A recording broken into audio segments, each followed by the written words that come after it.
guests for a hearing on trade secrets and in the global AI arms race.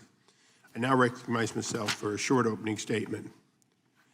Today's hearing addresses the core tension in the age of artificial intelligence, the push for disclosure balanced with the need to protect innovation that drive U.S. leadership. And there's a non-disclosure on the phone. The proprietary algorithms that in fact train data sets are likely to be, now and in the future, the secret sauce. Not patented, not available to the public, but of such value that other nefarious actors will do anything to get them. Without strong protections, we risk sacrificing the very breakthroughs we aim to encourage. Some have called the sweeping AI disclosure mandates in the name of transparency. This committee has strongly believed and will continue to believe in transparency. But like anything else, a protective order is just a promise, and a promise that is historically not kept, in fact, has no value. We cannot require disclosure of trade secrets or proprietary data sets under the guise of transparency. Such disclosures would not only have a chilling effect on innovation, but hand strategic advantage to foreign adversaries who do not play by the same rules. Consider this: the United States investment in AI is approaching $1 trillion. China has invested not more than 1/3 as much and is already neck to neck with the United States. DeepSeek and other Chinese models are rapidly catching up to American companies. But let's look deeper. DeepSeek contains models that clearly were taken from OpenAI and other sets. We know China's speed is not merely because they invest in innovation. It is also the result of IP theft, reverse engineering, efforts to circumvent U.S. export controls, and more. China has also weaponized our legal system by financing lawsuits that target American firms in expensive litigation and with the intent, in many cases, to mine that proprietary information. All the while, China continues to refuse meaningful protections on U.S. IP in its own courts. I personally have been part of that recognition that they will not defend trademarks, patents, even when you go to the expense of getting them in China. Even if you make your product in China, you will not be protected.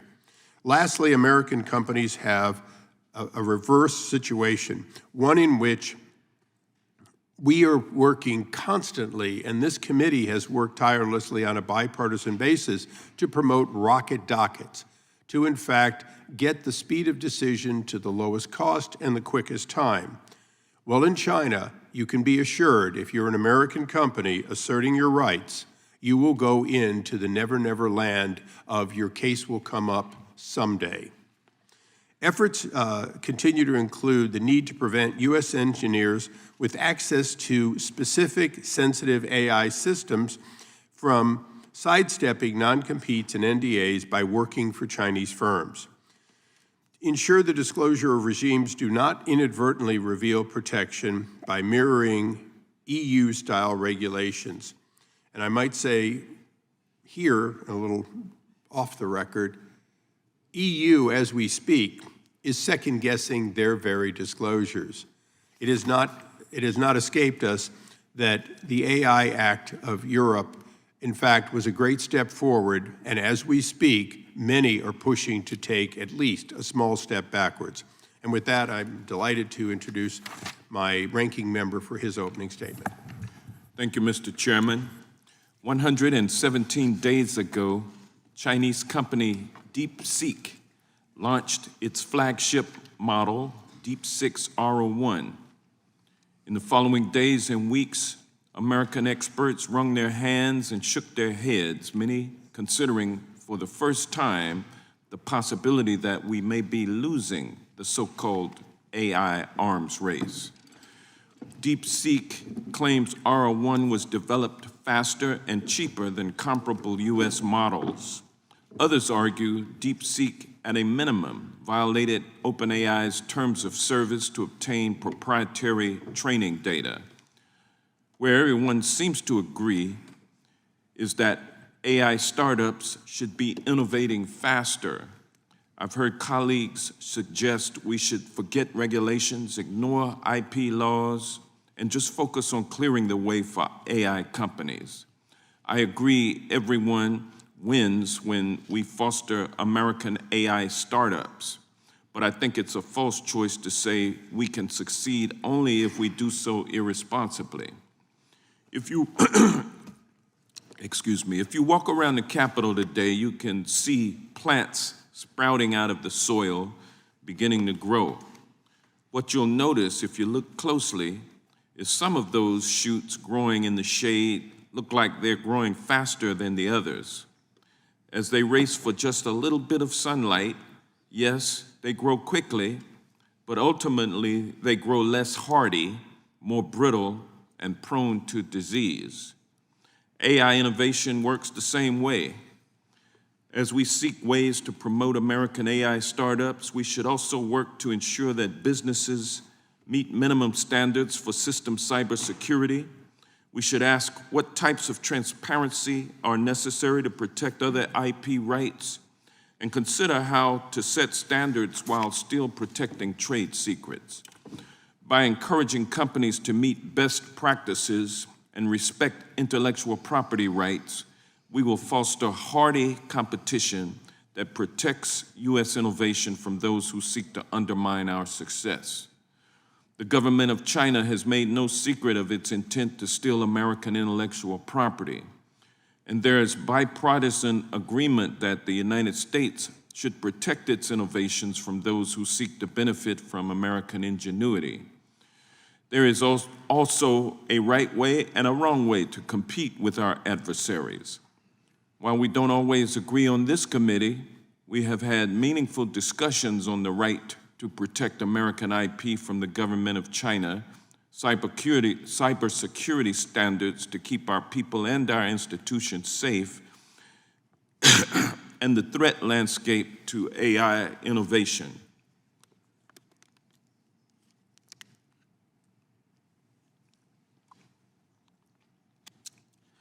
Donald Trump, on the other hand, has acted in ways that hurt American businesses. His ideologically inconsistent and unpredictable tariffs have hurt American consumers, American businesses, and our allies. Innovation in America suffers when the path forward is uncertain. For generations, American companies have benefited from attracting the best and the brightest from other nations. Yet, seemingly without reason, Trump again and again hurts American businesses by attempting to revoke already granted student visas and threatening the H-1B visa program for highly skilled immigrants. The deleterious impact of these policies on AI innovation should not be ignored. According to a recent study, immigrants founded or co-founded 28 of the top 43 AI companies in the United States, and 70% of full-time graduate students in fields related to artificial intelligence are international students. So instead of focusing on policies that stand to derail American innovation, we should focus on upholding our treaties and respecting our allies. We should encourage our research institutions to engage with universities around the world. The breakneck speed of innovation has made it easier than ever to reach out to people around the world. Now is not a time for isolationism, because history has shown us that true innovation thrives on openness. After all, groundbreaking inventions rarely emerge when knowledge is walled off. I thank the witnesses for being here today, and I yield back.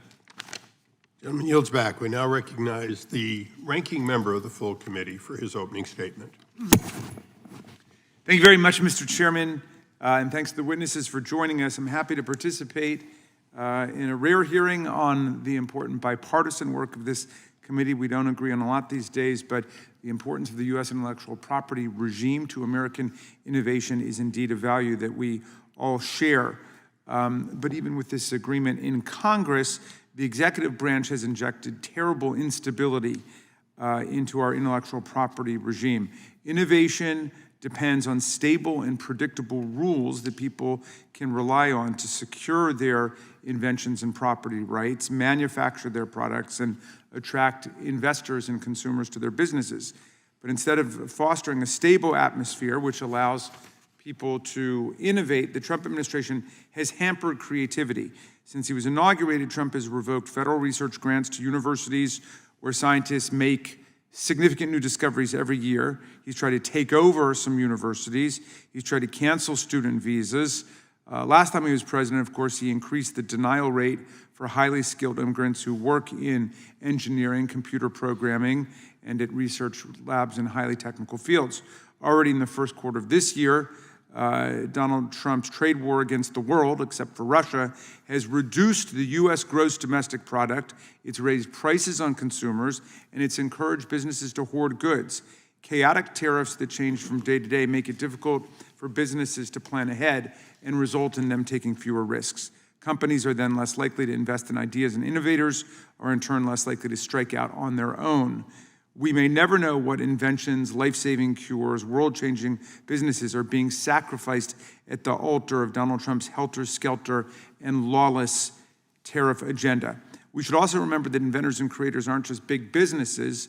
The heart of our IP system are parents tinkering with an invention at the kitchen table after putting the kids to sleep, aspiring songwriters waiting tables to pay the bills while chasing their dreams, and engineering students researching the next big idea. Yet now all of these people are having a tough time in Trump's America, a place where hope of that next big break feels further and further away. Investing in an idea is a risky proposition, but it's even riskier for the individual who has to go it alone. Finally, in most cases, intellectual property ownership is only as good as the ability to enforce that right in court.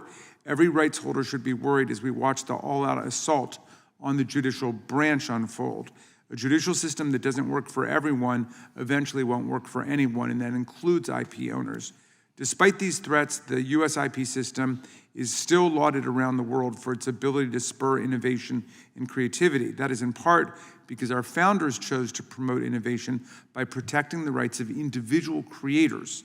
In Federalist 43, Madison wrote that the utility of the intellectual property clause will scarcely be questioned, and in the case of patents and copyrights, the public good fully coincides with the claims of individuals. Rewarding individual discoveries and creations has allowed innovation to flourish. According to a recent study, the U.S. is home to over half of the more than 10,000 AI startups across the 10 countries leading in AI. We should be proud of our AI leadership, but we must also take steps to protect American trade secrets from competing nations that seek to steal our technology. Some have referred to the push to develop the most advanced AI model as the AI arms race. Now, there's nothing wrong with competition in this sense, but when other countries threaten U.S. cybersecurity, steal our inventions, and conduct economic espionage against U.S. companies, as the government of China has done, that is cause for serious scrutiny. Just because we all agree AI systems should be secure from foreign threats does not obviate the responsibility, of course, for AI platforms have to other rights holders and to consumers. Jack Dorsey and Elon Musk both recently made the claim that we should delete all IP law. I think that we can all emphatically reject that notion. America's intellectual property system has not just made us a global leader in AI, its very foundation created the careers of those two men. Intellectual property is the engine that powers our economy, drives innovation, jobs, and growth at every turn for all inventors, big and small, including Dorsey and Musk. Without a strong IP system, we risk losing the very spark that has made us such a leader in global innovation and opportunity. I look forward to hearing from our witnesses today, and I thank you, Mr. Chairman, and yield back. Without objection, all other opening statements will be included in the record. It's now my pleasure to introduce our panel of witnesses. Mr. Nicholas Anderson. Mr. Anderson is President and Chief Operating Officer of Invitas International Consulting Company, which provides technical services for national security systems. He previously served as Chief Information Officer for Public Sector at Lumen Technologies and served at the Department of Energy, Office of Management and Budget, and the Department of the Navy, Coast Guard, and served on active duty as a United States Marine, which I presume means that he has been to Camp Pendleton in my district. It is a rite of passage. Dr. Benjamin Jensen. Dr. Jensen is the Director of Future Labs and a Senior Fellow at the Defense and Security Department at the Center for Strategic and International Studies. He is also the Frank E. Peterson Chair for Emerging Technologies and a Professor of Strategic Studies at the Marine Corps University. I knew you laughed for a reason. Advanced Warfare. Dr. Jensen previously served as a Senior Research Director of the U.S. Cyber Solarium Commission and is a reserve officer in the United States Army. Double dipping. Mr. Christopher Moore. Mr. Moore is president of the Software Information Industry Association and a collection of entertainment, consumer, and business software companies. He previously served as Senior Vice President for Intellectual Property and General Counsel at that organization and continues to serve as the Chief Legal Officer for the association. Ms. Helen Toner. Ms. Toner is Director of Strategies and Foundation Research Grants at Georgetown Center for Security and Emergency Technology. She previously served as Senior Research Analyst at Open Philanthropy, where she advised policymakers and grant makers on AI policy and strategy. Dr. John Volosinier, fair, not great, is Professor of Electrical Engineering, Law, Public Policy and Management at and the Facility Co-Director at the Institute for Technology, Law, and Policy at UCLA. Professor works and his work is focused on technology and law related to artificial intelligence, digital communication, computing, network, and cybersecurity and privacy.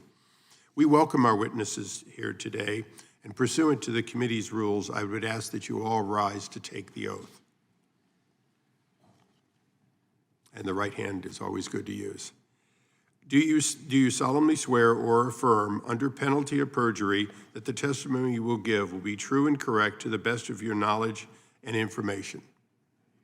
Please be seated. Let the record reflect that all witnesses answered in the affirmative. Now the part you've all seen on C-SPAN. We'd like you to stay as close as you can to 5 minutes. The lights on in front of you will count you down and indicate when you're close to, and then finally when you've hit 5 minutes. Rest assured that not only will all your opening statements in their entirety be included in the record, but additional information that you provide or that later you provide pursuant to questions or things which are stimulated from our discussion. So you really get hours and hours. You just get 5 minutes up front. Dr. Jensen. All right, thank you, Chairman, Ranking Member Johnson, members of the subcommittee. Before I start, I view my job here today to really help frame a larger conversation. And that conversation really is about the defining competition of the 21st century. And that is the race to shape what we're starting to call agentic AI. So when I say agentic AI, I'm not just talking about everybody playing with an LLM here or there or narrow imagery recognition. I'm talking about the next level where all of these applications start to work together and they start to generate actual knowledge, influence our decisions, and even help us manage complex tasks at scale. Frankly, whoever leads this agentic AI race is going to shape the rules of the future international order. And I'm not being hyperbolic, I sincerely mean that. If you talk about the efficiencies, the economic growth, the changing questions of governance, we are literally at a historical inflection point, which made it so good to hear you bring in the Federalist Papers, because we almost have to really think at that level about these tasks. The stakes could not be clearer. This is not just about AI as a tool of human flourishing or who makes more money or who makes a better poem with an app. This is really about whether or not this is going to be a mechanism for authoritarian control or a way to really embody and propagate the best traditions and values upon which our republic was founded. And I really mean that about the stakes. And frankly, while America has been the leader of this, the pioneer, you can go back to the invention of the term artificial intelligence at Dartmouth, all of the early engineering from Cornell to other universities, as you point out, this kind of basic research plus the beauty of capitalism working together. But frankly, that's under assault. The People's Republic of China is exploiting our economy and our innovation ecosystem. Beijing is basically conducting a coordinated strategy that siphons off intellectual property, circumvents export controls, and exploits legal gaps with state-directed theft and replication. Chairman, what you accurately characterized as weaponizing our legal system against us. And I think for at least today, I want to talk about 3 ways this strategy unfolds. Some technical, some more general. So first, through knowledge distillation and what's called unbounded consumption attacks, Chinese firms replicated US foundation models, so think OpenAI's ChatGPT, at a fraction of the cost. Not talking $1 billion to develop a model, we're talking millions of dollars. So a significant economic difference. And essentially what they did is they harvested the outputs of American models, definitely without permission, and used them to build their own versions like DeepSeek. Bluntly, this is not innovation, this is intellectual looting. Second, through state-sponsored cyber espionage, Chinese APT, Advanced Persistent Threat Groups like Silk, Typhoon, and others, target everything from our cloud infrastructure to semiconductors. And increasingly, this isn't just random smash-and-grab hacking. It's a calculated campaign to steal what free societies and free people create.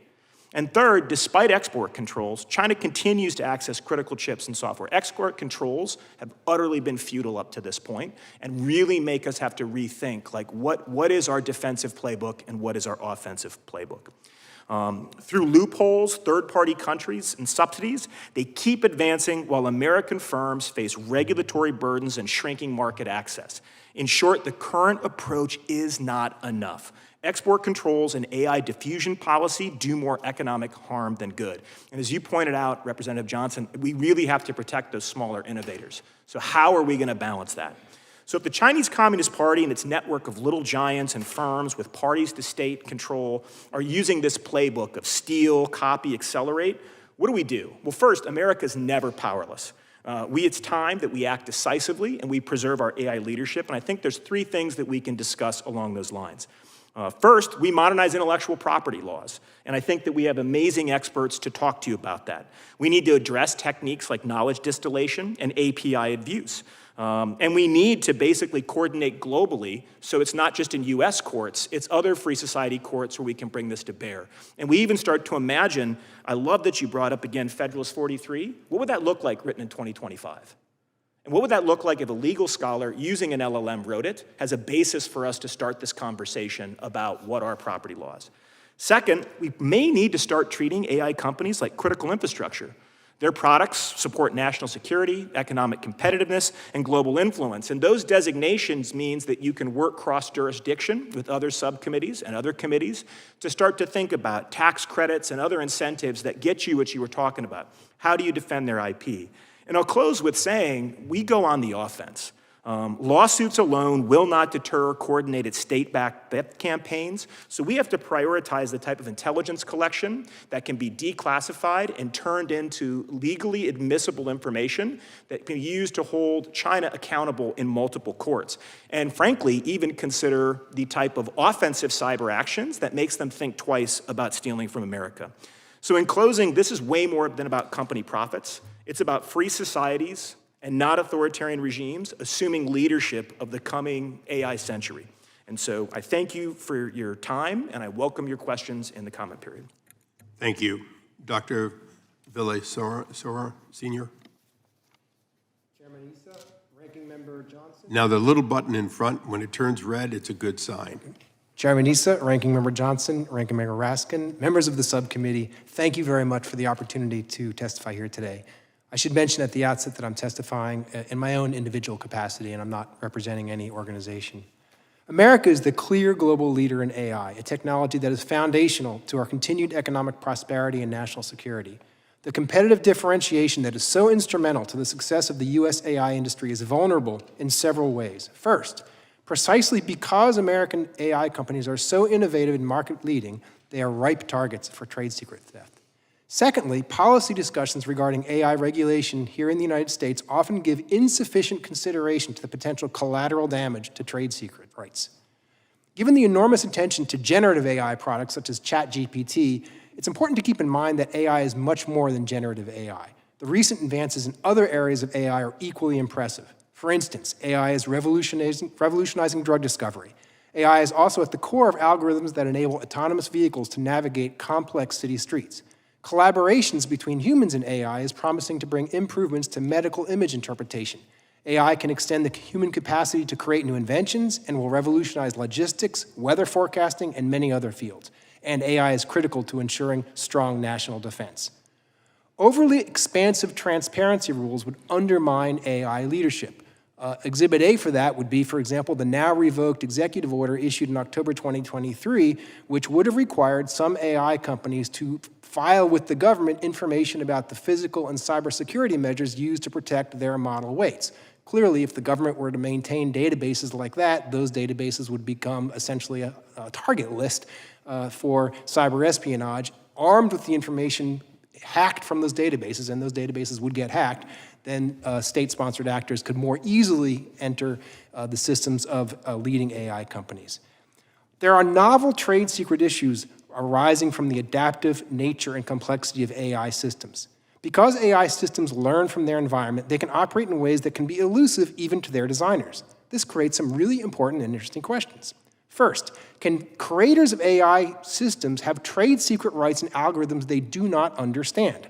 I believe that the answer to this question is yes. Suppose that a company builds an AI system that through adaptation has evolved to the point where an algorithm it is executing is quite different from the one initially envisioned and programmed by its employees. After the adaptation process, the company employees no longer know how the algorithm works, but they do know that it works extremely well for its intended purpose. Does this algorithm qualify as a trade secret owned by the company? Even though no human knows what it is, in my view, it does. Second, how can plaintiffs assert misappropriation of trade secrets they don't know? Well, the answer is that asserting trade secret rights in an algorithm will require describing it, which requires plaintiffs to learn it. It will not be sufficient for plaintiffs to state, in effect, we're not sure how our AI works, but whatever it is doing, it's our trade secret, and the defendant has misappropriated it. Rather, plaintiffs will need to provide enough detail for a court and a defendant to know which specific trade secret is at issue. I would also like to briefly mention the global context. The preeminence of American AI companies creates an asymmetry. Policymakers outside the U.S. may have less concern than their U.S. counterparts about the collateral damage to trade secrets resulting from AI regulations. They will have little incentive to regulate in a manner that preserves the competitive advantage of U.S. AI companies. Finally, I would like to briefly comment on AI regulation more generally. In the past several years, there's been a steady drumbeat of calls to aggressively regulate AI. Sometimes this is motivated by the premise, which I disagree with, that AI is an existential threat to humanity. Sometimes it is motivated by the view, which I also disagree with, that the best way for government to respond to AI is by subjecting it to an extensive new regulatory regime aimed at slowing AI down so that it can progress only as fast as policymakers allow. If adopted in the U.S., this approach would directly undermine American AI leadership, as there are other countries, including geopolitical rivals, that will certainly avoid adopting policies centered on the goal of impeding AI development. It is also important to keep in mind that there is already a thicket of non-AI specific law and regulation that will apply to AI. For example, the use of a discriminatory AI system to make home loan decisions would already be unlawful under the Fair Housing Act. In closing, I would like to thank the members of the subcommittee for the opportunity to participate in today's hearing, and I look forward to your questions. Thank you. Mr. Moore. Mr. Chairman, Ranking Member Johnson, Ranking Member Raskin, and members of the committee, on behalf of SIA and its members, thank you for this opportunity to share our views. SIA represents over 350 companies in the business of information. Our members range from startups to some of the largest and most recognizable corporations in the world. For over 40 years, we've advocated for the health of the information lifecycle, advancing favorable conditions for its creation, dissemination, and productive use. Our members create educational software, search engines, e-commerce platforms, legal research and financial databases, and a variety of other products that people depend on in their day-to-day lives. We're the place where information and technology meet and occasionally collide. SIA was founded on the premise of respect for intellectual property rights, especially around software. For decades, we helped our members enforce their copyrights against infringers, something we still do. Today, our members are building AI into many of their products and services. They actively use it in their media operations, in the classroom, in fraud detection, in market data, in money laundering investigations, and in locating missing children. They've invested billions in its development, acquisition, and use. They also have intellectual property rights undergirding that investment, including patent, copyright, and trade secret rights. As both software and information become increasingly sold as services, the threat from IP theft has evolved. The most valuable part of technology may not be in simply copying and using it, although that's certainly a threat, but in figuring out how it works. Our members welcome competition within the bounds of legal rules. The problem is that not everybody follows them. From the very first days of the adoption of the TRIPS agreement in 1994, our members have had problems with state-sanctioned IP theft by the PRC. Now the PRC has stated that it wishes to lead the world in AI by 2030 and reduce reliance on foreign technology. It intends to leverage the communist system and achieve that leadership in key areas, including smart devices and speech recognition, image and video recognition, and financial services, to name just a few. Unfortunately for us, and to mix metaphors a bit, the dragon has not changed its stripes. It is actively involved in the theft of trade secrets in several ways, from the use of insider threats, to cyber attacks, to forced technology transfer, to investment in US startups, to conditioning market access on the divulging of proprietary information. Legal rights are not the problem. Congress has adopted substantive rights governing trade secrets in the United States and a global framework to respect those rights. What is lacking is a means to sufficiently incentivize the Chinese government to abide by those protections or to provide means to enforce those protections. While there is no perfect solution, Congress has tools that it can and should develop to further protect American AI development from foreign theft and possibly sabotage. We would suggest 4 areas for congressional attention. The first is cybersecurity. Building and updating infrastructure to keep up with emerging and evolving threats is a constant project. Large companies have cutting-edge systems that they can use to protect their products and users. Smaller businesses lack such resources. The government should continue to explore ways to help them. Second, Congress should ensure that the Committee for Foreign Investment, or CFIUS, continues to serve as an effective way to address trade secret risks by making sure that its scope of review remains adequate to address those risks. Third, Congress should assist the administration in working with our allies and partners to build AI infrastructure on trusted providers. Adoption of Huawei and other PRC-located providers creates an unreasonable potential for trade secret theft. Finally, while the legal framework for protecting trade secrets is well developed, an emerging area of concern involves the exploitation of the US legal system to gain unauthorized access to trade secret information through third-party litigation funding of patent disputes by sovereign wealth entities. The landscape around AI and intellectual property is constantly evolving, and as the technology continues to advance, new threats will emerge.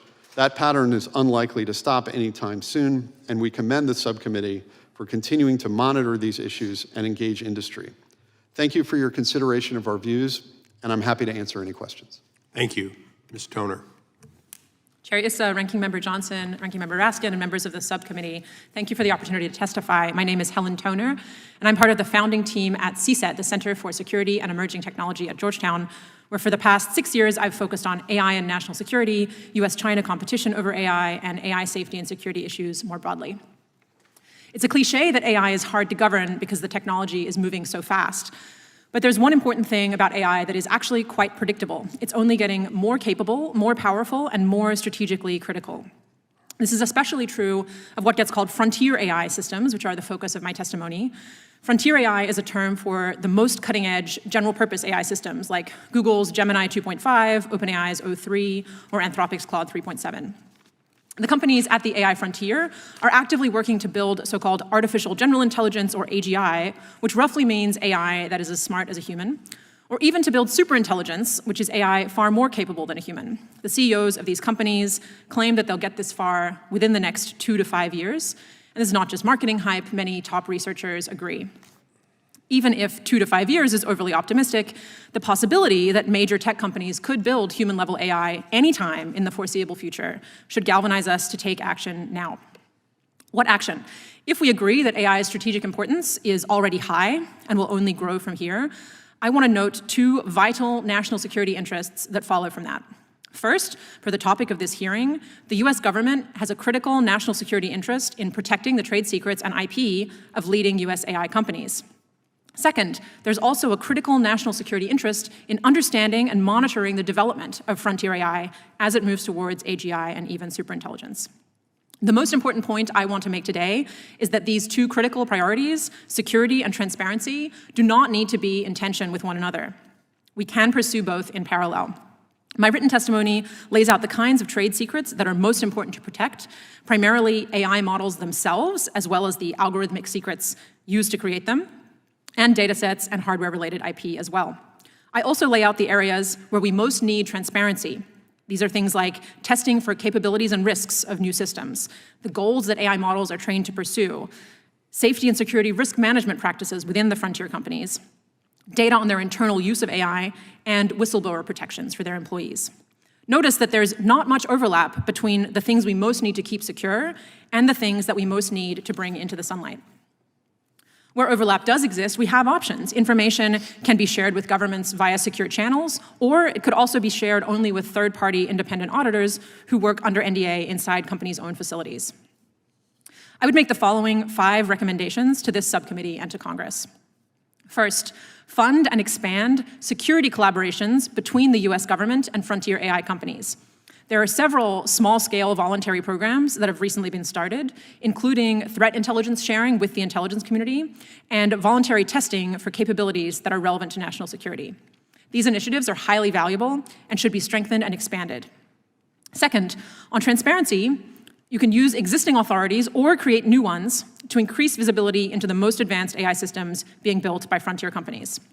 Many of these companies have already made voluntary commitments to share safety and security information, so Congress can ask them about how those commitments are going and make sure they're fulfilling them reliably. There are also existing authorities that the government can use to compel disclosure if necessary. New legislation could enshrine transparency requirements targeted for AI or create whistleblower protections for AI company employees. Third, invest in the technologies and infrastructure that we need to ensure that strategically critical AI systems of the future stay secure. This could include R&D funding, public-private partnerships, or demonstration projects that push forward things like secure by design hardware or highly secure data centers. Fourth, consider giving companies permission to prioritize security in ways that are currently legally fraught. One example here is creating safe harbor from antitrust concerns, specifically for collaboration on safety and security issues. Another possibility would be to enact legislation that makes it easier for AI companies to engage in intensive personnel vetting and monitoring to reduce insider threats. Fifth, in your interactions with AI companies, press them on what their cybersecurity practices look like and how they're working to improve. Use your bully pulpit to impress upon them that this is a critical question of US security and competitiveness. The United States cannot lead if adversaries have easy access to our best technology. Thank you, and I look forward to your questions. Thank you. Mr. Anderson. Mr. Chairman, Ranking Member Johnson, Ranking Member Raskin, members of the subcommittee, thank you for the opportunity to testify today. My name is Nick Anderson. I served in senior cybersecurity leadership roles in the previous Trump administration, including as the Principal Deputy Assistant Secretary and performing the duties of the Assistant Secretary for Cybersecurity, Energy Security, and Emergency Response at the Department of Energy. I've also served in White House as a White House cyber official, a State Chief Information Security Officer, and a Chief Information Officer in the intelligence community. All of that is to say that I'm not before you today as someone who can provide intensive IP legal analysis, but as a national security and cybersecurity professional who spent nearly 2 decades defending this country, often against the adversaries who are now racing to dominate the future of AI. Chief among them is the Chinese Communist Party. Almost as a mirror image, as we sit here just last week, Xi Jinping presided over a Politburo study session on AI. Let me be clear. The People's Republic of China does not simply seek to compete with us, it seeks to overtake us. And in doing so, it's not going to be through fair market competition. It's going to be doing so through theft, deception, and the systematic targeting of America's innovation base. The tactics used by Chinese intelligence services and state-backed actors include cyber intrusions, insider recruitment, deceptive investment strategies, and the use of academic partnerships as cover for espionage. This is not speculative. It is confirmed through multiple indictments by the Department of Justice and ongoing intelligence assessments from the Office of the Director of National Intelligence. The AI community, particularly companies building dual-use technologies, have become a top target. And yet, our national defenses remain inconsistent. We do not require minimum security baselines for companies building next-generation models. We do not vet outbound investments that may expose sensitive technology. We do not hold venture capital or private equity firms accountable for facilitating access to strategic industries by foreign adversaries. This must change. I support efforts to codify these outbound investment screenings, strengthen cyber requirements for federally funded tech firms, and require public disclosures when there's foreign ownership or influence in American AI companies. This is not about isolationism, it's about discipline, strategic clarity, and the courage to act before it's too late. During our previous years in the last administration, we took bold steps to harden our infrastructure and disrupt adversary operations. This results-driven approach, including with offensive cyber operations, must return. I believe we have 2 to 5 years to close the most dangerous gaps. Beyond that, we risk losing our technological and strategic edge, possibly for good. AI is not just an economic issue, it's a national security issue, and we must treat it accordingly. Thank you for the opportunity to speak today, and I look forward to your questions. Thank you. We'll now go back and forth between the majority and minority, beginning with the gentleman from Wisconsin.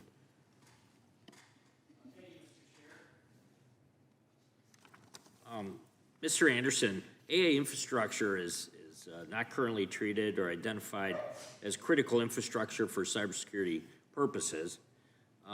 Should we rethink whether AI is actually critical infrastructure, and if so, what would that mean for from a cybersecurity standpoint?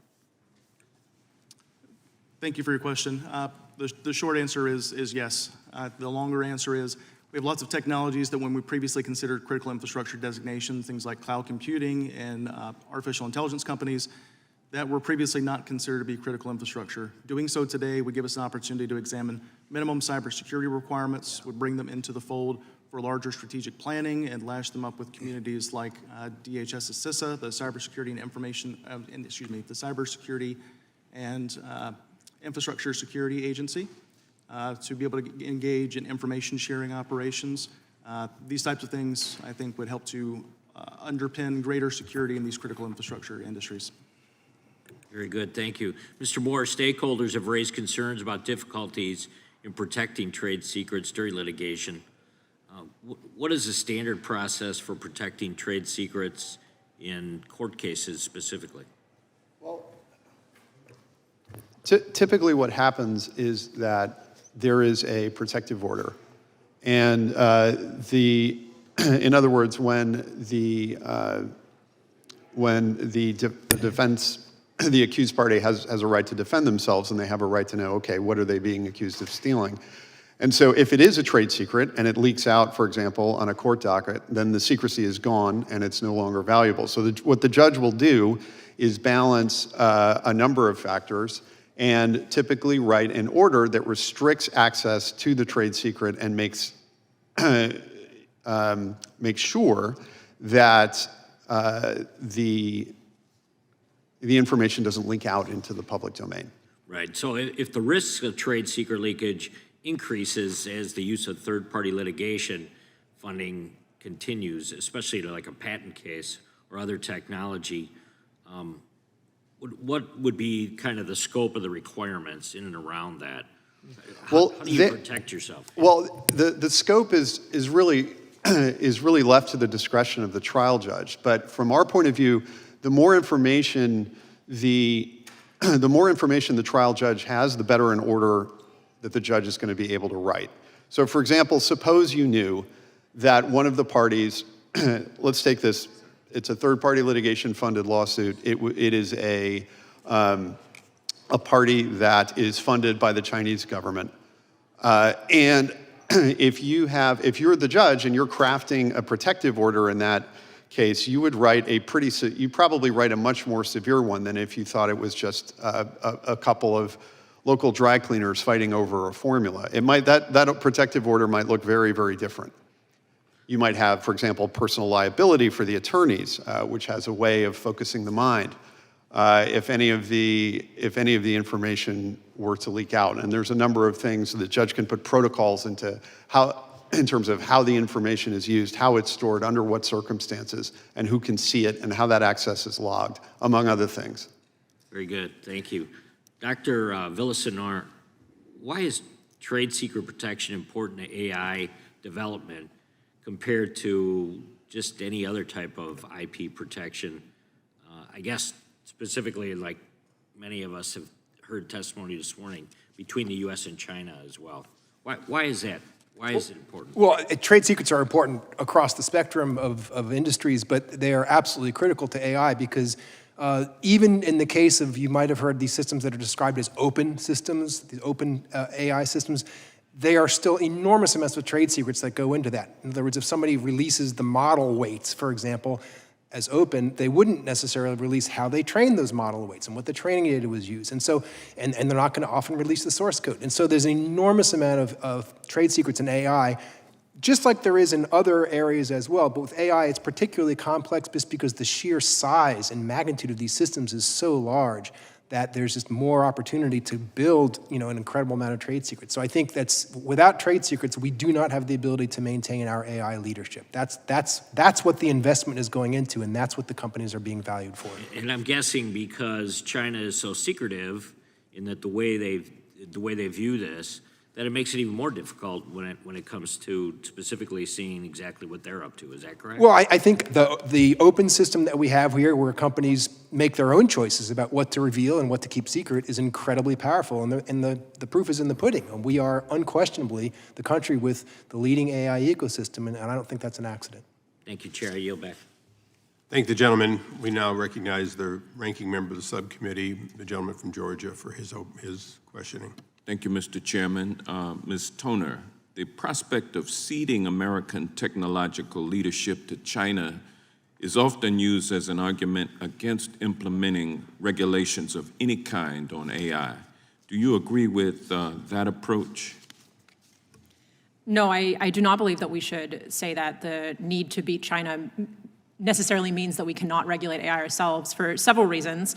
The first and most important reason is that regulation does not actually need to slow down our industry whatsoever.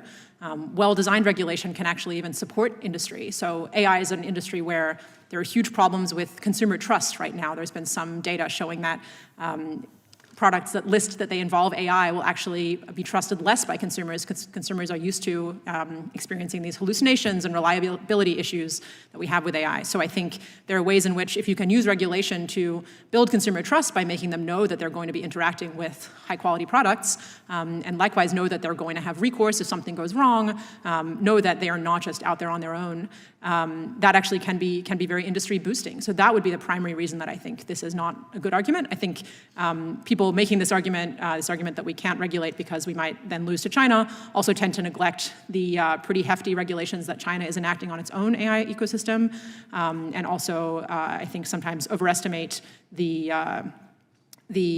quality of the Chinese AI ecosystem, which is certainly competitive with the US, but I think not poised to overtake and run far away from us anytime soon. So no, I think it's really important to protect our citizens, to uphold our democratic institutions and way of life, and also to support the industry itself that we put in place, smart guardrails. Mm-hmm. What makes you so confident that China is not poised to overtake the U.S. in AI development?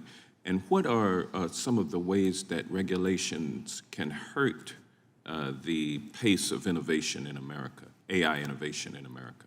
Sure, I'll take the questions in reverse order. So I think AI is a rapidly developing technology. I think if we were to go ahead and try and create, regulations that were sort of a checklist of if you're building AI, you have to do these 12 steps that a government committee came up with, and then they don't get changed, they don't get adapted, they're not responsive to specific cases. I think regulations that really are very prescriptive and limit what companies can do or force them to use procedures that would not be competitive, that would not be productive. So we should not be going that route. But there are many other kinds of approaches. So for example, looking at transparency and disclosure, that doesn't need to force you to build your systems any particular way, simply to share information about what you're doing. To your first question about Chinese competitiveness, this may be an area where I differ a little from some of the other witnesses present today. I think honestly the biggest advantage that the US has right now is our access to compute, so computational power, advanced AI chips. And I think the export controls, while they have been imperfectly applied and imperfectly enforced, I think they have been a huge success, at least have the signs of being a huge success if we continue to enforce them and keep them in place. One example of a signal for this is that the CEO of DeepSeek has made very clear that access to compute is the biggest limitation for him. So I think the way that they were able to train the system that made such a splash was using a large number of chips that they imported in the gap between an October 2022 set of export controls and then they bought a bunch of chips throughout 2023, and then in 2023, those chips were also restricted. And so they are now no longer able to buy the kind of chips that they use to train that system. So the way that the export controls will work is not just a matter of, do a few of them get slipped through? It's really a question of the volumes that we are able to produce outside of China. We need to also be looking at the semiconductor manufacturing equipment. That's a huge piece that often gets neglected. So this is not just preventing export of the chips themselves, but preventing the machines, the exquisite, very expensive machines that are produced only by a very small number of countries that are US allies. Preventing those and actually enforcing the protections on those would also help protect the US advantage. So happy to have a longer conversation about the export controls, but I think that is a huge advantage right now. Thank you. Dr. Villaseñor, would you agree that not all AI transparency obligations implicate trade secrets? Yes, that's true. There will be some that would not, but many would, but some that don't. Is there a way to craft policies such that the disclosure requirements necessary for transparency can avoid touching on trade secrets? I think in general it is possible, but it probably depends on the sector. AI spans all these sectors, and so the answer can be different depending on the specific sector. Thank you. I'm out of time. I yield back. Gentleman yields back. We now go to the gentleman from Kentucky for his questioning. Thank you, Mr. Chairman. Which of the witnesses is proposing that the government should take some kind of action? Raise your hand. Okay, Ms. Toner, what is the action that you think the government needs to take? So I have several suggestions. Perhaps the top priority would be to expand the current voluntary collaborations that are being undertaken between national security parts of the US government and the US's leading AI companies. So there are some early efforts right now. They include threat intelligence sharing with the intelligence community. So they are working hand in hand in similar ways to how they do with critical infrastructure providers or our defense industrial base to ensure that when there are incoming threats, when we do have state-based actors trying to infiltrate our US companies, they're trying to find unclassified ways to ensure that the companies are aware and can prevent those threats and defend against them. There's also very valuable collaborative testing going on. Which direction is most important? The government sharing information with the companies or the companies sharing information with the government? I think they're both very important. Perhaps if I had to pick one, I'd say the government sharing information with the companies, but I think there has also been valuable threat reporting from the companies as well. There's also been within the Department of Commerce a dedicated institute, the AI Safety Institute, that has been, again, on a voluntary basis, working with some of these leading companies to test their new, most advanced systems. So these are systems where the companies themselves say, we think they might soon be able to aid in the creation of bioweapons. They might soon be able to help not very sophisticated hackers hack into US critical infrastructure. They might pose other threats. And there are ways in which having access to classified information, classified expertise, allows the government to actually help those companies do tests that they want to be doing anyway. Do you think the collaboration should be compulsory? No, most likely not, but it should certainly be resourced and authorized and expanded. Dr. Jensen. I guess you were seeing in my eyes I'm more the small government guy. I think you're seeing broad agreement on a number of things. But you did raise your hand. I did a little tipsy-tipsy. Okay, yeah. We do have... Which concerns me.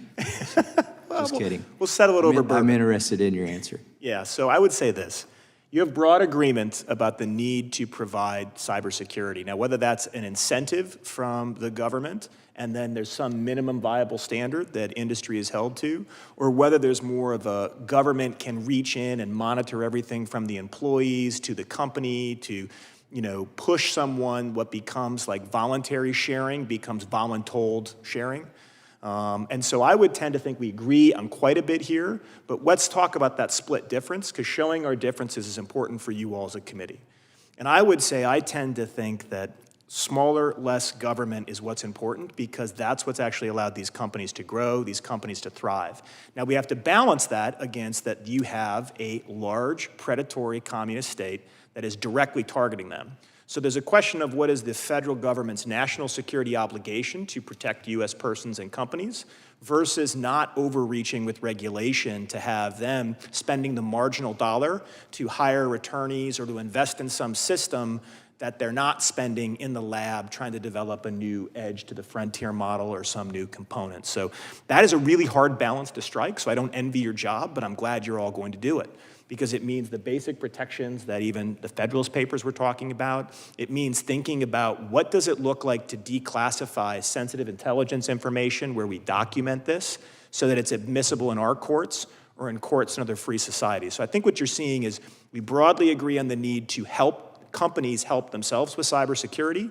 We broadly agree that the federal government has a role. We might disagree on the extent of that role. And then we also agree that these companies really are going to define our economic growth and prosperity into the coming century.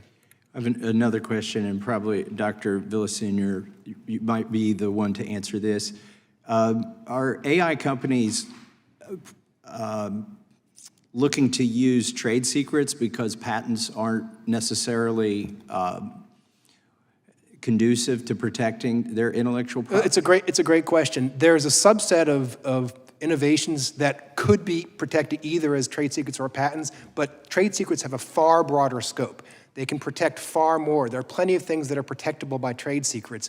For example, long lists of files of source code. You can't just get a patent on 1 million lines of source code, but that source code is certainly a trade secret. And so there's an enormous amount of intellectual property that is not protectable as a patent, but that is nonetheless vital to the value and value proposition and differentiation of the company. Isn't the biggest trade secret risk here is somebody just comes in and hires the employees? I would hope that employees would respect their confidentiality obligations. It is certainly the case that we have had there have been problems like that, but I think that's one risk. There's hacking. There's many risks to trade secrets. Thank you, Mr. Chairman. I yield back. Thank you. We now go to the ranking member of the full committee, Mr. Raskin, for his questions. Thanks, Mr. Chairman. Continuing with you, Dr. Villaseñor, many of the AI models incorporate open source coding that's publicly available into their models. How does this affect their ability to assert a trade secret claim? Well, it's a really good question. I think it depends in part on how they've incorporated these open source sources, for example. But it is certainly possible to have a system that had some component that was based on open source, but that also has a lot of intellectual property that's created independent of that, and there would be trade secret value in that, and, for example, on how they integrate that with open source information. So I wouldn't conclude, or I wouldn't believe that the presence or the use of open source would eviscerate trade secret rights for the companies that use it. All right, Dr. Jensen, do you agree with that you can still maintain some kind of some actionable trade secret claim, even if you've been using open source code as part of your programming? It's hard, and this is why, again, I want to stress that idea of going on the offense. And this is where it definitely gets outside the jurisdiction of this committee and gets really more into what's the rights of the executive. I think you are going to have to find ways to potentially sabotage the most malicious offenders that you identify as linked to a foreign government going after you. Because you can protect it, he's right, with the larger trade secret, but then it becomes only a matter of time before they put the pieces together. And if you have someone engaged in industrial size, like generation-defining theft, you can't trust that person. So where is the balance there of how you actually take other measures that are, again, outside this jurisdiction to start to hold those countries accountable and then undermine it? That's the only way I think it's going to work. Okay. Ms. Toner, you've advocated for transparency requirements for developers of high-stakes AI systems, including transparency for training data, capability testing, safety testing, risk management, safety cases, and so on. What does transparency mean in this context, and what is its purpose in these different areas? It's a great question. I would just clarify, I would not necessarily advocate for transparency over training data, but the rest of the items that you listed, certainly. I think there's different purposes and different forms it can take. So the simplest form of transparency is transparency to the public. I think this has a very broad range of benefits. It means that it's already transparent to governments, because governments can access anything that is public, but it also lets a broader set of academics, experts, employees of companies who might be affected. It just really empowers the public to understand the stakes of this technology and how the technology is changing over time, which I think is important given that it is going to affect all of our lives very profoundly and perhaps in sudden and unexpected ways. A different form of transparency is transparency to government. So there's some kinds of information that maybe are not suited to be public. Maybe we want to keep them protected. That could particularly be relevant for national security relevant information. So for example, I think a big area of concern right now is the potential cybersecurity capabilities of the most advanced models, whether they're going to make critical infrastructure systems more vulnerable than they have been in the past. Maybe that's not something that we want disclosed publicly immediately, but it is an area where partnership with government makes sense. A third form of transparency, which is maybe transparency is not quite the right word, but I think it's important to also think about the ability to bring in independent third parties into these companies and provide independent oversight or independent verification of some high stakes claims they're making. So if they're saying that they're running certain kinds of tests, that they're performing certain kinds of safety protocols, can you bring in a third party under NDA to work inside the company's own facilities? That might allow you to get a little bit of additional independent verification, so you're not just taking the company's word for everything for these high stakes claims they're making. Great, thank you. Dr. Jensen, the Washington Post reported that tech companies, or some tech companies, are telling their employees on visas not to leave the United States out of concern that they won't be readmitted to the country or they could be stopped at the border. Visa holders are obviously running a lot of tech companies. They're working at startups. They're key in the field. 70% of graduate students in AI-related fields are believed to be international students. So if the Trump administration begins to deny H-1B visas, as he did in the first term, what will the consequences be on American AI innovation and on these businesses? Well, I'll start with this combat veteran. It'll cut my lab in half. Literally, of the 3 people I employ, I would cut it at 4 people counting me total. I would lose 2 of them.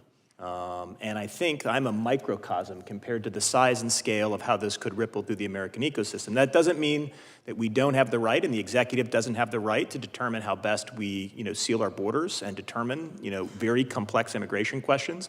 But I think we have to have a really hard conversation as a nation about what really is the major competition of the 21st century. If it truly is AI, and AI becomes the focal point of grand strategy, then these immigration discussions have to be taken as part of that. And we're going to have to find some areas of bipartisan agreement or compromise. Or we're going to have to really double down an investment in STEM education, which is going to even take longer, and we have to figure out how it works. Now, I just say one note quick about transparency to double down. There's a really interesting point of transparency. So my lab, we do benchmarking. And you're going to need almost a Tocquevillian civil society function where whether it's just naturally happens or it's incentivized by the people's house, independent groups, not government, not business, come together and hold company models accountable. So in our case, we actually do the hard work to say when a DeepSeek or a Gemini responds with escalatory responses on a data set trained on standard international relations and foreign policy decision-making. That's just one example. So it's not just transparency in the ways we've discussed, it's also let's get creative and think about all of American society and what are the ways civil society can be incentivized to organize organically from below and provide checks on us. Because I don't think benchmarking can just be the government, that'll lead to overreach, and it can't just be companies because that'll lead to kind of skirting claims, and there's perverse incentives for either the government or just firms. So transparency needs to also include civil society and us thinking about what does that benchmarking look like conducted through voluntary American associations. I appreciate that. I yield back, Mr. Chairman. That was a great round of questioning. I appreciate it. And I appreciate your answer on broadening transparency. With that, we go to the gentleman from South Carolina, Mr. Fry. Thank you, Mr. Chairman. Dr. Jensen, to continue with you, you would agree that AI is one of our most critical tools in strengthening national defense? 100%. And in that same vein, Would that translate, if we were a leader in that, would that translate to superiority for our defense capabilities and our warfighters on the battlefield? Great question, and I can tell you honestly, so as a chair at Marine Corps University, for really the last 2.5 years, we've been experimenting with how could you use AI to help Marines plan better. So no more eating crayons, time to actually get down with the code. And frankly, we've found tremendous strides, but this is actually why it's a complex answer to this. It's not just a function of the engineering, it's how you actually change professional military education and training to make officers and enlisted personnel understand that technology and know how to ask the right question. What makes us the best fighting force is that we care about our people. We invest in them, we challenge them, we pull them from all ranks of our society. So in an era of AI, that also means ensuring they have the requisite technical education, and we've given them the ability to work with algorithms to augment military decision-making. So it won't just be enough to be an AI superpower to give $1 trillion to one company to give us widgets. It's going to be the harder investments we make in our people, how we change our training pipelines, and how we simulate future battles. So to what extent do you think that Chinese espionage is undermining our national defense capabilities in the space of AI? Yeah. Daily, if not every second. Remember, they have proven that you can mass steal your way into the 21st century through intellectual property theft, both with hackers, but also, we heard about it today, these third-party purchases of firms through insider recruitment. They've got a deep, well-established playbook. So number one, that changes our cost to innovate. Every secret they steal changes the marginal cost for the next innovation. It's cheaper for them, more expensive for us. Number two, it also gives them sensitive data on how best to defeat our systems. So this is why we have to probably come up with entirely new concepts of how we secure data and how we secure training data. Because the worst thing we would want is they actually steal every experiment we've done with AI in a military training setting and actually statistically analyze our patterns. Most people, when they're fighting, have tells. Boxers know this, but it's true at larger order combat formations. We all have patterns, and if you can see the enemy's pattern, you can conduct a spoiling attack or some maneuver to offset it. And so we have to make sure they can't use our patterns through seeing us in that technology to exploit in the battlefield. Well, how do we do that? I mean, in dealing with espionage and trade secrets, what kind of protections do you think would be most important to ward that kind of incursion by the CCP? This is where the lawyers don't get mad if I say this. I'm going to put more of my warfighting hat on. I think number one, we probably have to get really creative with almost creating entire digital terracotta armies. Why shouldn't it be that every U.S. military personnel isn't in 3 to 4 paces simultaneously, only one of which is real? So your adversary, even if they can see you in a transparent global competition, doesn't know what's real. It means we're probably also going to have to get pretty aggressive with data poisoning, knowing full well that there's real risk of that blowing back on us, given how these models are trained. But these are really the core counterintelligence and operational security questions of the 21st century. And that doubles back to, if you don't train your intelligence community and your warfighter how to answer these questions, we're never going to develop in the military the policies, and then we're going to have generals testifying before you who don't know what they're talking about. Now, I think we can do better than that, and I think our military will do better than that, but it requires that technical training, that pipeline, that space to experiment. Thank you for that. Ms. Toner, can you briefly explain China's 1,000 Talent Program, and does it specifically target U.S. scientists and AI professionals? So the 1,000 Talents Plan is only one of many, a very large number of talent plans that China uses to try and recruit talent in critical industries. They certainly target AI, both the 1,000 Talents Plan and other plans, and they're certainly making the most of the current administration's effects on U.S. immigrants in the United States. So there's a lot of, I think, interest among people who are currently here on visas in whether their future in the U.S. is secure, and you can bet that China is making the most of that, both with plans like 1,000 Talents and also offering, lots of resources for research, great cushy jobs. They're certainly stepping in there. You think that those recruitment efforts have led to the leakage, if you will, of trade secrets or sensitive technologies from the U.S. and other Western countries? Certainly. In the AI industry broadly, I think, as has already been mentioned, one of the biggest sources of trade secrets being leaked is simply employees moving from one company to another. This happens inside Silicon Valley between Google and OpenAI and other similar companies. But certainly if you're able to hire employees from those companies and get them to come over to China, that's going to have the same effect. What can we do to close that security gap? Just briefly, I know my time's expired, but I wanted to get to that. I think, one piece here would be for people who are doing it intentionally and are doing it maliciously. That is where some of my recommendations around personnel vetting could come in. It's very important that that not become a broader anti-immigrant sentiment, though, because as Dr. Jensen has already laid out, the contributions of foreign nationals to U.S. AI competitiveness are immense. Thank you for that. Mr. Chairman, I yield back. I thank the gentleman. We now go to the gentlelady from North Carolina, Ms. Ross. Thank you, Mr. Chairman and Ranking Member, for holding this hearing. I apologize for being a little late, but we had a hearing on quantum computing that raised many of these same issues. The best part is you arrived just in the lick of time. Yeah, there you go. So anyway, Dr. Jensen, DeepSeek's rapid AI advancements have sparked debate, and I wanted to know whether you think they are driven by local innovation or replication or theft of American research. Where do you think they come from? It's straight up stealing, and we can give different verbs to describe theft, but it's how they did it that's important for us to provide the right type of protection. So again, the idea is if I'm going to basically do these attacks where I exploit your ability to pull data and ask a question to one model to shorten the amount of time and the amount of computational cost to train my model, it's at minimum a legal gray area, but I really do think it's theft, and I defer to the legal experts on that. I think what's more important about DeepSeek to take stock of is I think stealing your way into the 21st century, as awful as it is still subject to diminishing returns, and why we can still win and will continue to. And I say that because our benchmarking study, we tested DeepSeek. DeepSeek was actually prone towards escalatory responses in a foreign policy scenario, so 66,000 unique question and answer pairs and 400 scenarios.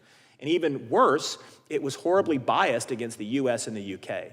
Now you might say that's a mirror into Chinese Communist Party leadership, but any mirror like that that has a bias is actually a weakness we can exploit over time. 100%. So that's why benchmarking becomes so important, because you want to understand the tendencies in these models, and then in open society with an open market, there will be commercial incentives to update those models. Whereas a closed society excels only at lying to itself, and that's actually going to put them in strategic deficit. Can I comment on that as well? Oh, absolutely. Yeah, I apologize, but just to respectfully disagree with the assessment of what DeepSeek did here, I think it's really important. There has been plenty of overstating of the sophistication of what they did and how advanced their AI system is, but it doesn't help us to understate it either. And I think it's important to describe what it is believed that they did in terms of distillation, which is the technique they used. This is a very common technique that a lot of US AI developers will use as well. Essentially, it's using a more advanced AI model to get some answers and to use that as part of your training data. And I don't have any inside information, so you'd have to look at the internal investigation OpenAI is running. But what's available externally suggests that they have just done a pretty regular standard practice procedure as one small part of their overall process for building this model. And I think it's important that we not underestimate the level of engineering sophistication and research that they did bring. They were genuinely innovating here, in addition to making some use of OpenAI's models, I believe, according to evidence we have. Again, in a way that I think is a legal gray area is correct, a legal gray area and very commonly done by many US AI developers as well. Thank you for that addition. Back to you, Dr. Jensen. Drawing from your analysis of technology diffusion, what indicators, patent citations, talent flows from US labs, or code-based similarities would signal reliance on external knowledge versus organic R&D in China? So I love this question because you're getting at the heart of what does it mean to be an AI superpower, and how would you measure it? And then how could you as elected officials look at those measures and determine the right mix of legislation or even the right type of budget allocations to go forward with? And I think a few stand out, even before whether it's externally or internally driven. One, triadic patents, absolutely, are always going to be a key one. Second, even though we can't necessarily always draw a direct link, even if there's a correlation, I do think STEM education is critical, as well as basic research investments. There are certain categories of research, frankly, that it's just not commercially viable for companies to invest in. In fact, most of our more interesting technological developments, really in the kind of post-World War II Vannevar Bush moment, come from our willingness to take risk in basic research on universities and then finding the right type of, whether it's through protecting it with patents, but then also commercial incentives for those researchers and then entrepreneurs to roll those out. So what are the real measures will be those things, in my opinion, and then you'll know if it's really coming up, because there's only so much of that you can steal. So I just came from the Science Committee, and we are actually seeing NSF grants being canceled if they have a, quote, DEI connection, which to me is a way of canceling investment in talent in underserved communities, because we have talent everywhere in the United States. Could you comment on that? Sure. Briefly, if you would, please. Yeah, I'll be very quick. For me, first it starts with basic research. And true DEI in this case means we just really want good researchers. And you're right, they come from everywhere. So the debate here would be whether trying to preface certain communities inadvertently undermines the commitment to treating everybody by the content of their character, not by the color of their skin. So my first priority would be increasing that basic research investment and then figuring out how we make sure we have research ecosystems that are distributed across America so we can find all that talent where it is. Thank you, and I yield back. Thank I you thank for the your gentlelady. indulgence. No problem. We now go to the gentleman from Virginia for 5 minutes. Thank you, Mr. Chairman. Mr. Anderson, trade secrets are often described as one of the most important tools for fostering innovation. In your view, how critical is the protection of trade secrets for the continued advancement of AI technologies, particularly in the context of U.S. companies trying to stay competitive with foreign players like China?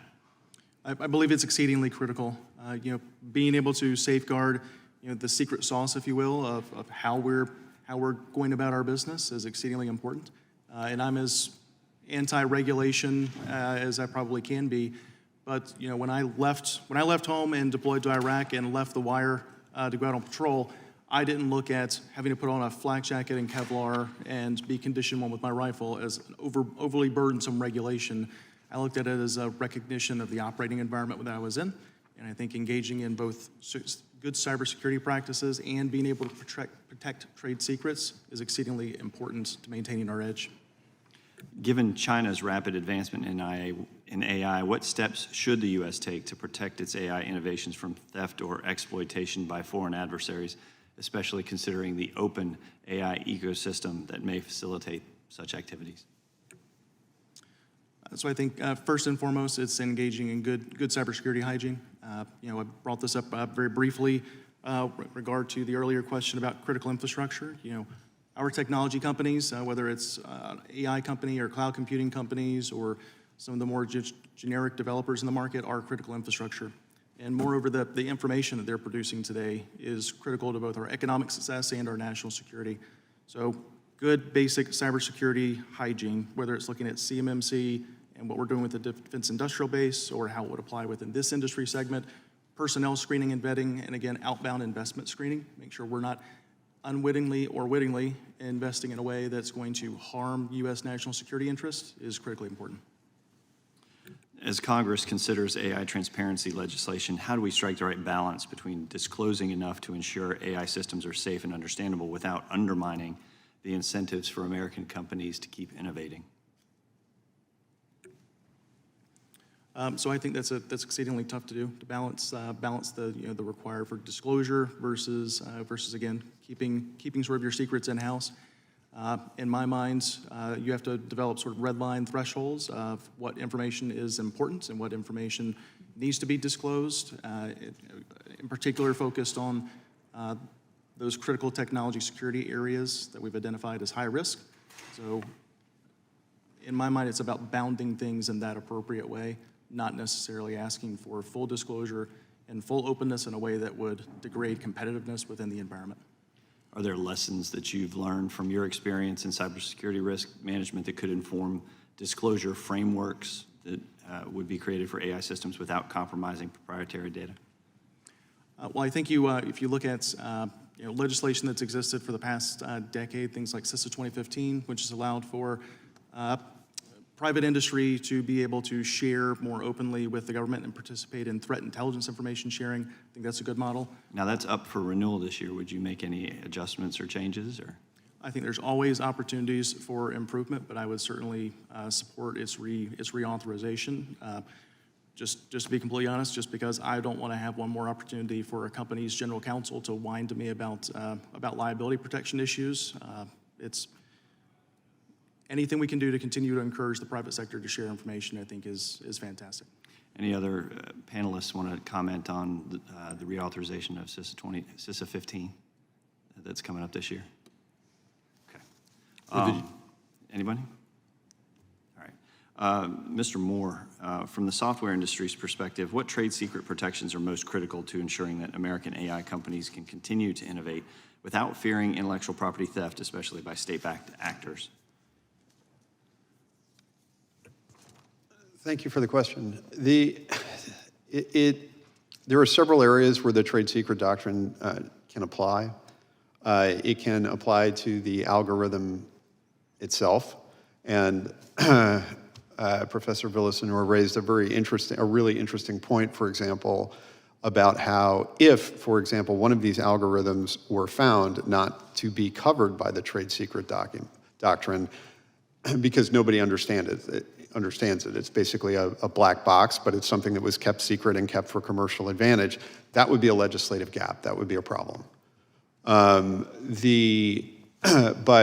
It can apply to the algorithm. It can apply to the training data. It can apply to perhaps a specific configuration of the chips used. Any number of pieces of the puzzle.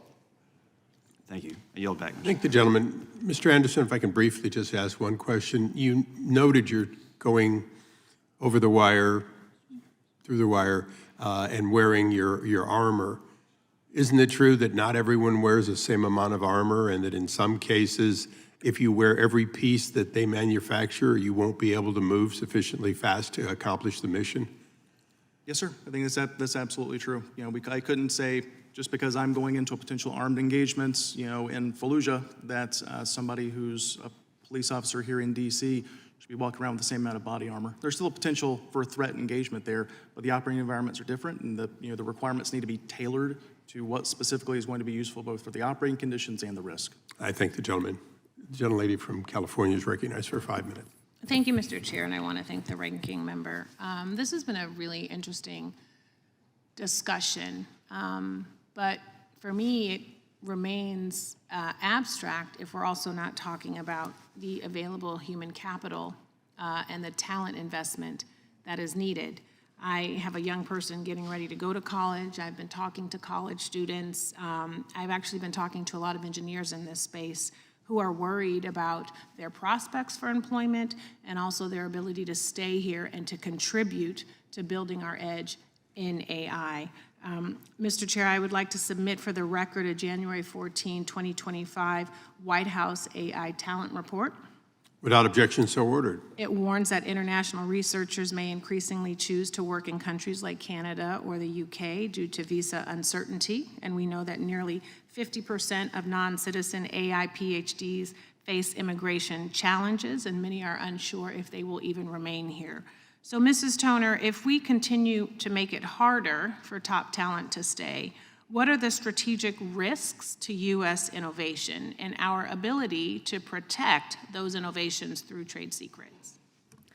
The biggest thing I would say is that talent is a huge asymmetric advantage for the United States. We're in systemic competition with China, and in different elements, we have different levels of advantage. The ability to attract the world's best and brightest is one of our very biggest and most asymmetric advantages over China. They are graduating more and more PhD students, master's students, bachelor students. They are vastly outstripping our ability to train domestic talent because their population is larger. So if we're just using domestic talent, even if we should obviously be improving our K-12 education system, our higher education system, but we can do that all we want. If we only use domestic talent, we cannot match them. So, but we're very fortunate, the number of people, the number of really brilliant researchers and engineers who want to come to the United States, if we will only let them.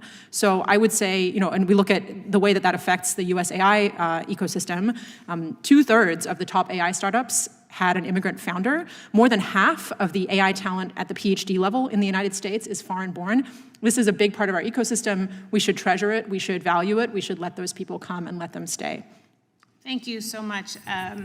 You know, unrelated, I was having discussions with folks in my district about breast cancer research and finding cures, and the folks that are actually at the center are immigrants. And I just kept thinking to myself, okay, and now we're demonizing this group of people that's actually working to try to figure out ways to save lives. Even Dr. Jensen just said that good researchers come from everywhere. They may come from everywhere. We want them to come here, and by golly, we want them to stay here because we want to have the edge.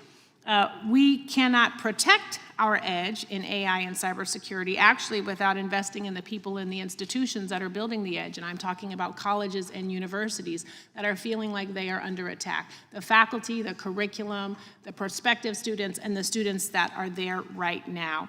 Given that between 40 and 60% of AI-related master's degrees and nearly 60% of AI PhDs have gone to non-US citizens in recent years, I'm going to say to you, Professor Villasenor, what are the long-term risks to U.S. innovation if we keep pushing out the very talent that is being used to build this field? I think the risks are enormous. I think we are leaders in AI in large part because of our human capital. And as has been said by multiple people here, our human capital is people who are at least half and probably a lot more from overseas. And we need to make sure to create a climate where they feel that they can stay here and start their businesses here, because the businesses they start are going to be the ones that employ 100, 1,000, 10,000 people in the future. And they're going to start those businesses somewhere, and we want it to be here. Thank you for that. As I mentioned, I know we are talking about cybersecurity and cyber threats. I'm also thinking about all of the other ways where AI can play a positive and constructive part in how we are coming up with solutions, how we are protecting our people, how we are enhancing our national security. And what I think should be most important is what folks are bringing to the table rather than what they look like or where they were born. Because I don't think a solution cares too much about the person who came up with it. We're interested in how we can build our competitive edge, how we can protect the folks in our country, how we can create more jobs, and how we can create an ecosystem that is both safe and sustainable, right? Economically, politically, from a national security standpoint.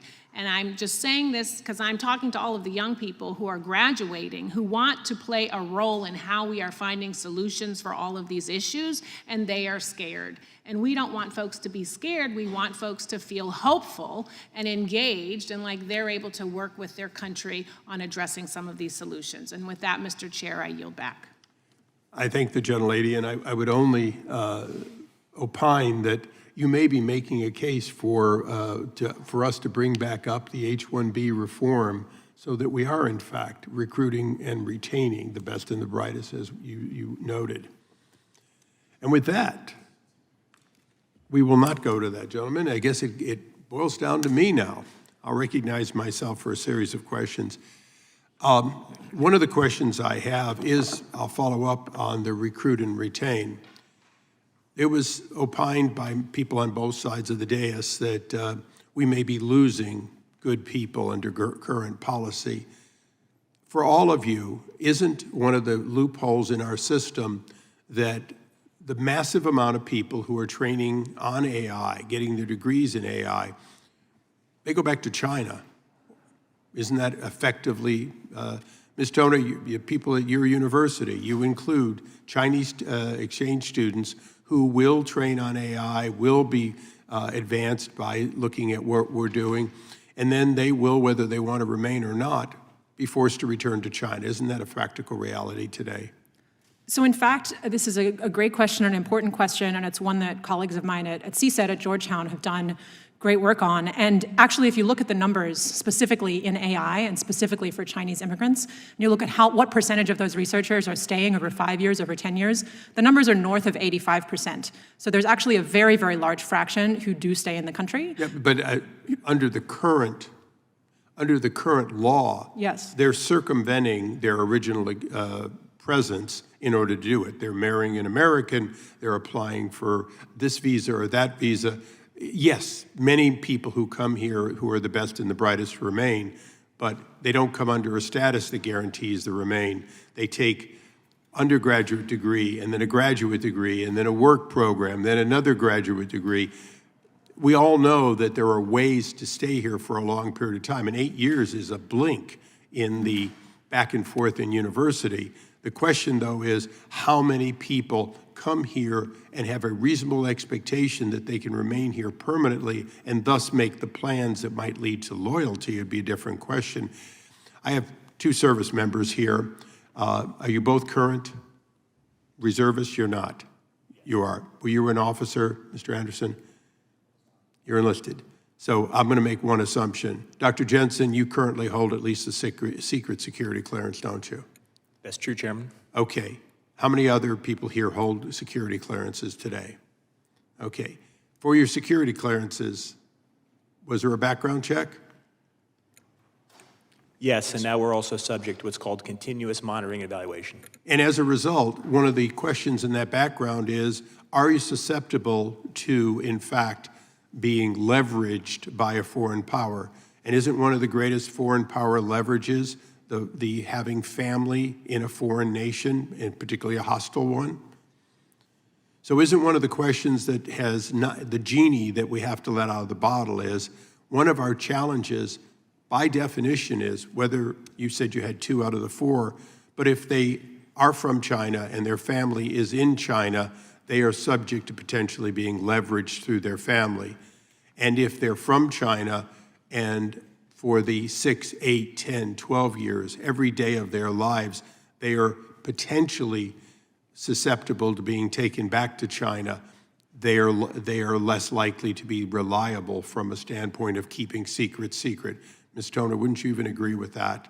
I think that is true and a concern for, I would say, a small fraction of the people in question here. We only need one to give away the secrets, and the next bomb will not be stopped on its way in. So one of the questions that I have here today is, there's been a lot of discussion about basically foreign policy, immigration, and so on. But from a standpoint of keeping our edge, tariffs will not keep our edge in AI. Is that correct? Yes, and I think that's correct. Ms. Toner, one of the areas that you opined on positively was that our export controls have helped us keep that edge, correct? Yes, sir. And when we talked about cooperation, the very chips that we have export controls on trying to keep from leaving, every company that we want to have work in a collaborative way with our government to help keep secret secret, to help have the level of cybersecurity, every one of them pretty much uses those chips, right? Yes, sir. So maybe we can have a sense of consensus here for a moment. Isn't it fair to say that although we want it to be cooperatively, we want it to be voluntary, access to those very powerful chips that we will not let our enemies have, in fact, creates a bargain in which you really must work with the government to make sure that you're safeguarding the fruit of those very powerful chips. Is that fair to say? Okay, seeing no disagreement, I'll say we've gotten that. And I'm gonna, this is one of those times in which I don't want to abuse the opportunity. The ranking member is going to let me have an extra minute or two, but I just want to close with a question that hopefully sets it up. This hearing was primarily about our current edge, where it is, and what we should do. And there will be a lot of questions, both from members who couldn't be here. Myself, I couldn't be at the Science Committee, so I'm going to be asking them a lot of questions on quantum. But isn't one of the most important things we should be doing, and I want to bring together both sides and their questions, we should be figuring out how to recruit and retain from the entire world the best and the brightest, and create an environment in which they are safe and secure from being moved out of the United States, so that we have the first step in developing the best technology, and then continue in every way possible to make sure that those who are our enemies will not, in fact, use the fruit of that to their benefit, i.e. China. Is that all a consensus? The last one is, Dr. Jensen, you touched on one thing, and I just want to make sure I understood it. It's sort of a technical question. this whole question of diffusion. We all understand that today AI, various AI models are being offered, in some cases free, as a service. What you alluded to that is part of DeepSeek, and Ms. Toner, I'm sure you saw it too, if we allow models to be used as a service, and if they can be a service to people outside the country nefariously trying to get ahead of us, then don't we in fact provide the very lead that we're trying to deny when we hold back chips? Either one of you. Yeah, I'll just start, Chairman, by saying yes, but this is where it gets precarious, right? So the thing, again, I was talking about was the unbounded consumption attack. So how they manipulate the API beyond just the knowledge distillation. And even if that is just a legal gray area and US people exploit it, it doesn't make it right. And so now the question becomes is how do you make sure that that technology proliferates? Because as everyone's talked about, whether it's breast cancer, whether the really interesting next innovations are second order. It's how people begin to employ these models to solve other problems. And you don't want to limit that. At the same time, you don't want to limit its abuse. This is why I think you need to really go on the offense. And when I want to be brutally clear when I say that, that means finding a way for sensitive intelligence to be declassified, to then differentiate between what's natural business competition and what's actually nefarious, and then begin to make it admissible in not just the US, but also in multiple other free societies, so it starts to create a compounding effect. And even in the more extreme case, that's when you turn it over to a presidential finding and you actually talk about what you might sabotage digitally overseas. Ms. Toner, you had a closing statement. Yes, to build on that, I think a really important element here that often gets not discussed as much as it should is how these companies are monitoring the use of their systems. So it's not just a question of testing them in advance or the cybersecurities at the companies themselves, which are very important. But if they're going to make their products available to users, which is important for their business models, it's important for us to benefit from them, how are they detecting when they are being used improperly? And I think different leading AI companies have different practices around monitoring of different quality, and I would certainly encourage you in your oversight role to discuss with the leading AI companies, how are they monitoring how their systems are being used? You know, I believe that OpenAI is currently investigating whether DeepSeek used their systems inappropriately, and if so, how. How do they detect that? What are they logging? What systems, automated and human-based, do they have in place to tell when those improper uses are occurring? Thank you. And having no further questions from the dais, currently, I would bring this to a close by saying that for the next 5 legislative days, we'll allow members to ask additional questions. Would you all agree to respond to those in writing? And then just to make sure I don't miss anything on the close. Nope. Without objection, this hearing is adjourned.